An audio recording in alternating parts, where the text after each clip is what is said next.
What did he offer on it? I think it was 135. Hey, my range was pretty good then.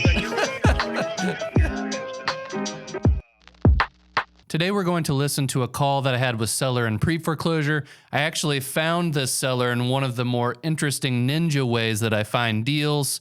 His brother had passed away and he was going to inherit the property. We'd tried so hard to get a hold of the seller, but we're unsuccessful. So when someone passes away, they have an obituary. I looked at the obituary, called up the funeral home and said, hey, this is probably the weirdest question that you've ever had. But this gentleman had gone through your funeral home about a year ago. His home is in pre-foreclosure. I'm really trying to get a hold of the family. Would you pass my number through to him so that if he's interested, he might give me a call? Well, the funeral home director did that. The guy gave me a call, listened to the call, take some notes. What are your biggest takeaways? Put those in the comments. Enjoy. I'm not so sure how that would affect, any kind of, what you may think, whether you want it or not. Because this guy told me that he pays for all the probate. He basically says, all I do is sign over the property to them and they take care of all the expenses. So right. And we do something similar to where we pay for probate. Generally, it's a couple $1,000s. And then while we wait for that probate to conclude, which can take a few months, our team would handle, everything with title and managing the probate attorney and all of that type of stuff. So it can be pretty hands-off, but it's not necessarily just signing the property over. We're signing a purchase agreement that we agree to a purchase price. Okay. But then during that period of time, we'll pay for the probate. You have to go through that process. A judge will eventually say, yeah, you have the right to own the house. It will transfer over to you. And then we would purchase the house with a title company at that time. Okay. So let me ask you this. Since it's already in the foreclosure proceedings, because I'm guessing my brother was probably 3 months behind on the house. Uh-huh. How does that affect right now? Like, let's just say if I chose to use you to do it, okay? We sure. got all the probate all drafted up and everything else. Mm-hmm. Are you too late since it's already started in the foreclosure to assign it over to you or somebody else? No, not at all. I mean, I've probably stopped over 500 foreclosures over the years, and generally with probate, like I don't know if your property has a foreclosure sale yet. There's two different phases of foreclosure. Okay. One is called an appointment. An appointment just means that the lender has appointed a third-party attorney to start the process. So okay. They kind of have to put it through their funnel. Once it gets to the bottom of that funnel, they then set a foreclosure sale date. From that point, then there's 3 weeks until the foreclosure sale. But with how probate works, we would get together with my probate attorney, and like I said, we would pay for that. He starts the paperwork process with you and your family and whoever else is involved. They file that with the county, and then we supply that information over to the attorney and the lender. And if it's done in plenty of time before the foreclosure sale, they will 95% of the time postpone the sale to allow that probate to flush out. Okay. So let me ask you this, since this is all new to me. Sure. My brother was a single man with no kids, okay? Mm-hmm. And he, what happens if we do nothing? If my brother and I got to the point, because I know my brother owed like $95,000 or $90,000 or something on the house, okay? Yep. But what happens if we got to a point where we said it wouldn't be worth it? Then what happens? So if you let it foreclose, it would not impact you negatively at all. Okay. There is an option down the line if you decided to let it foreclose, which I don't necessarily recommend because you lose control. You don't know what it would sell for at the foreclosure sale. But let's say he owed 90. Let's just call it 100 for round number. And let's say opening bid is 100 and someone offers 120. At the foreclosure sale. I'm just making up a number. They offer 120 at the foreclosure sale. Well, that difference between 100 and 120 you are entitled to, you and other heirs, and we can help you recover those funds. It has to go through a legal process. But the problem with that is you don't know what that sale is going to go for. It could be a really low number if it's, no one shows up that day, or it could be a decent number. Maybe they offer 130, 135. But with a cash offer, you at least know exactly what you're going to net, and there's no risk of someone getting it for an absolute steal at the foreclosure sale. Gotcha. Okay. So have you actually looked at the property yourself? So I've seen it online. I know it's kind of tucked back in their little cute ranch house. But other than that, I have not seen it. Well, I can tell you right up, because I'm guessing you haven't come up with a figure in your own mind what you wanted to pay, or maybe you already have. I can, come up with a generic number, but without seeing it, it's hard to commit to a number because you don't know, what issues are there with the house, if it has foundation issues, if it needs a new roof, if it needs HVAC, kind of at the expensive stuff. Yeah. But it's a solid house, nice location. Yeah, well, I can tell you a little bit about it, and you might be able to give me a rough idea. I mean, I've already had one offer put at it, and I'm going to kind of keep them down right now just because I'm trying to see if anybody's in the ballpark. Yeah. I've also checked in. It's a 1957. It's 3 bedrooms. It actually only has 1 bathroom upstairs. The basement has a place for a bathroom. The basement foundation is the issue on the south side of the house. Okay? Right. It does have a lien on the basement there, so it's going to have to be repaired. Okay. One guy that looked at it tried to tell me it was going to be $40,000, but I know somebody that's done some basement work, and he says they're shooting me a way high number on fixing that foundation. Yeah. They say it's going to be less than $30,000 to fix that foundation. So I do know the foundation on the south side is going to have to be repaired. Mm-hmm. The HVAC all still works. Everything still works in the house. It is going to have to be totally stripped out and probably done to your specification, because my brother got to where he really couldn't do much in the house, and he had a lot of cats in there. Yeah. So it's going to you would probably want to do a total strip down on it, and then whatever you want to do to the inside of the house. But as far as some of the issues on there, right now the only thing that I see outside maybe some tree yard work is going to be that basement. So right. But I don't know if that helps you out any or not. Yeah, that definitely helps. I mean, I don't know what your plan was, if you were trying to go retail with an agent or try to sell to an investor, but when you have foundations like that, it's going to be tough on the market because you're not going to be able to get traditional financing. So then basically you're relegated to cash offers, and then you're having to pay some sort of real estate agent 6%, yada, yada. So I didn't know if you had kind of an idea of what you were hoping to get, or would be, an amount that you'd be pleased with to net, knowing that the process would be really easy. Everything's paid for. You're communicated with the whole time. I don't know if you had discussed that with your family. Well, the only one that really has a say in it is going to be me and my older brother, right. because it was just us 3 boys. Mm-hmm. So him and I usually get with him and decide what we're going to do.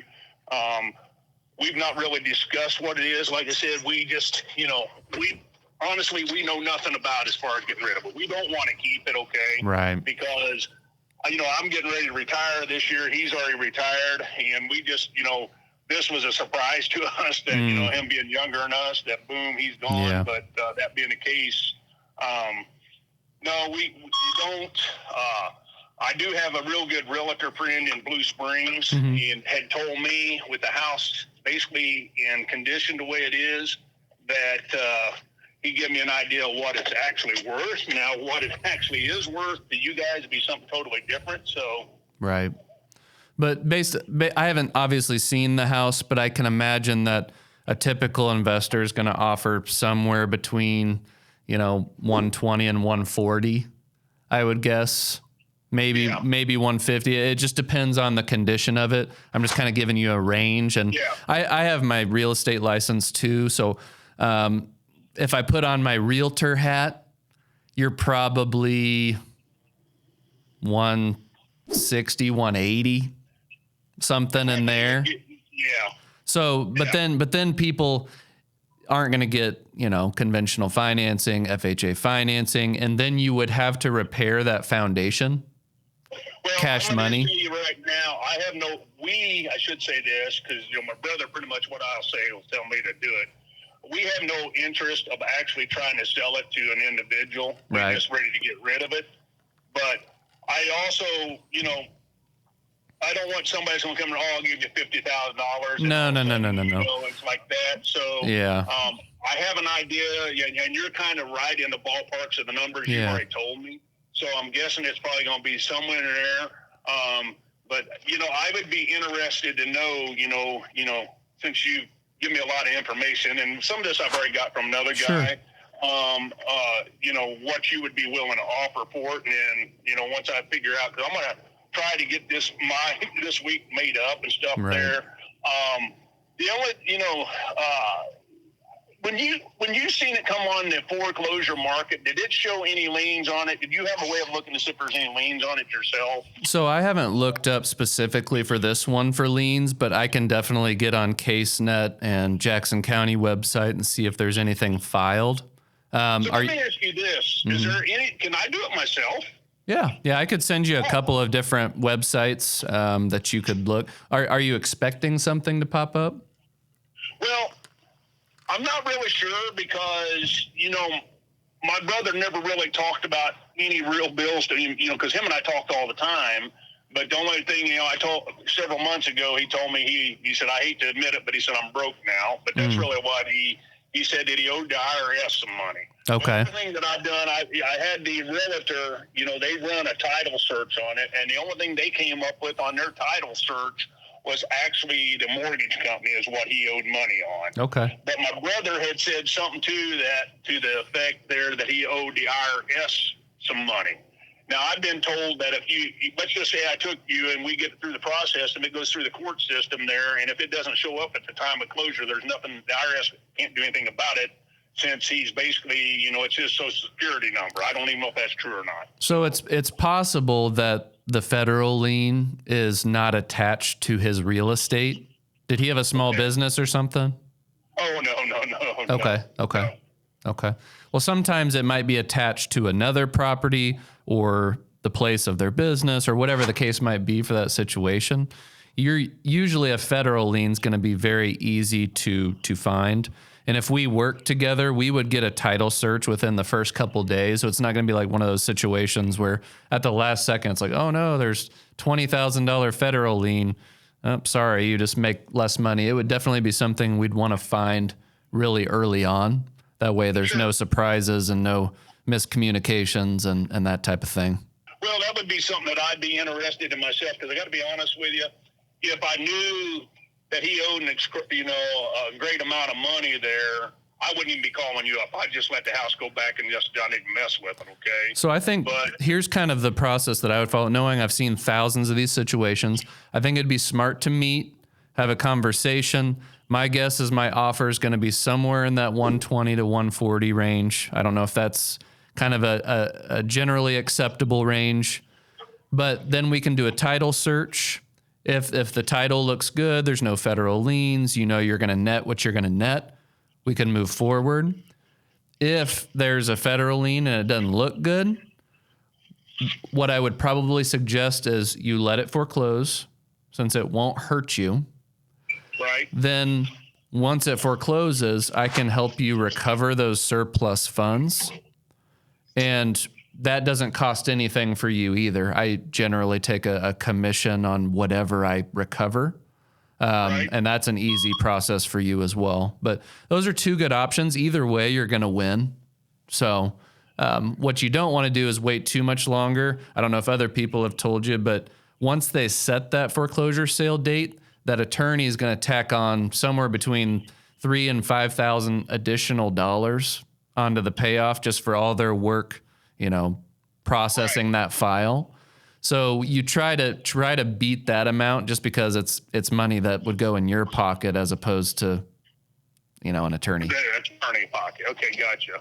The problem is, I'm at work calling you now. Yeah. I'm a mailman in Blue Springs, and I don't know when I'm going to be able to get out there to meet with you. Mm-hmm. I mean, typically I've already had my day off for this week, yesterday, and I wish, I would set up, different things like this and meet with somebody, because the next day off's not until Sunday. So That's the only day that I would possibly be able to meet with you. So, I'll tell you what I'll do. I'll get a hold of my brother.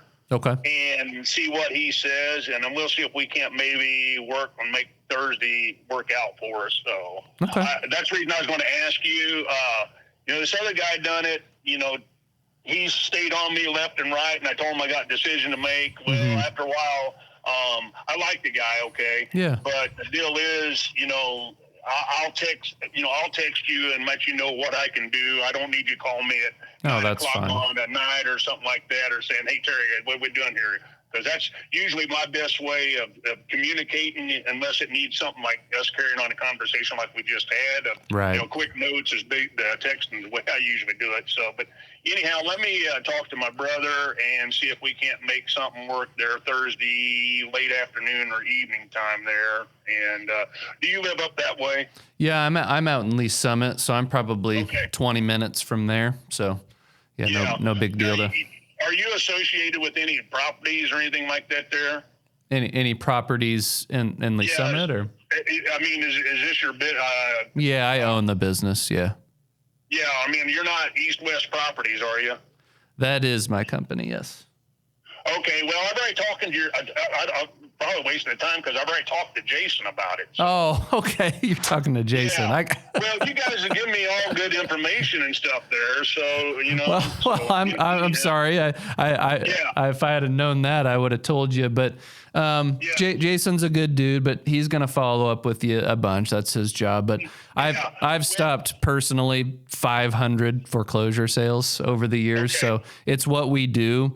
Whatever Jason's saying or how we can help you, we most certainly can. Right. Well, I'll tell you what, Jason's a really good guy, and he, I hope I didn't make you mad right now because I haven't got back with him. But I'm telling you, I am a busy man. No, we get it. I'm totally busy. We get it. So anyhow, he's gonna laugh at you, say, Terry called me up. So. But no, we're here to serve. I mean, if you're kind of questioning, if we can do what we say, you might check us out on Google. Just type in East West Properties. Yeah, I've done that. And let me tell you, you can check out Google all you want. Of course. But you're up and down on reviews. Of course. Yeah. And the biggest thing is, I want you guys to be happy as well, but I don't want to get screwed in the end. No, of course. We want you to win. I'm an investor. I, of course, want to make money, but I do this also for emotional income. I really want to serve families in this spot. Right. So I want you to win as well. All right, Michael. Well, Jason's already got the info on it, so I already know what he's going on. What did he offer on it? I think it was 135. Hey, my range was pretty good then. Yeah, your range was pretty close in there and stuff. And so anyhow, But like I said, he told me he thought the basement would be $40,000. Yeah, that seems kind of high. I know a guy that just had a house done with 4 walls, and they put in 22 of the steel plates in there, right? And 2 actual sump pump wells as well. And he told me that they only paid $28,000 for. Yeah, I was gonna say for one, and I teach him to kind of overestimate foundations, just because foundations are hard. But sure. if it's a one wall situation, it's leaning. You're probably 14 to 20. Yeah, somewhere in there. I think we got the one south wall and one of the east walls a little bit on it. Yeah. I didn't know he worked in concrete either until he had told me. Right. So. Yeah, you can do a lot for 20 anymore. So. Right. So, all right. Well, let me find out. And would you rather me get back with you or with Jason since he's already opened it up? So. Either one's fine. We're both happy to help you, but we can definitely take care of it and make sure that this whole situation's behind you and you net a good amount for you and your family there. Right. All right, Michael. Well, thanks a lot for the conversation. Oh, sure. Good to connect. All right. See you. All right. Bye. That's funny. I didn't realize that my acquisition guy had already been there. So he had that conversation. But I think that further emphasized to the seller that our company is legit. He's, called both of us, liked both of us, had good information. So hopefully we can cement up that deal. Hopefully that conversation helps you a little bit. Notice how kind, conversational that is. It doesn't have to feel rigid. You can almost feel like a good friend talking to these folks. But hopefully we'll lock that up. I did the comps while I was on the call. If we were able to get it for $135, it's probably like a $40,000, $50,000 rehab worth high twos afterward. We'd obviously have to pay for probate, but that was a great conversation. Hopefully you got some value from that. Leave your biggest takeaway in the comments, and I will see you on the next one.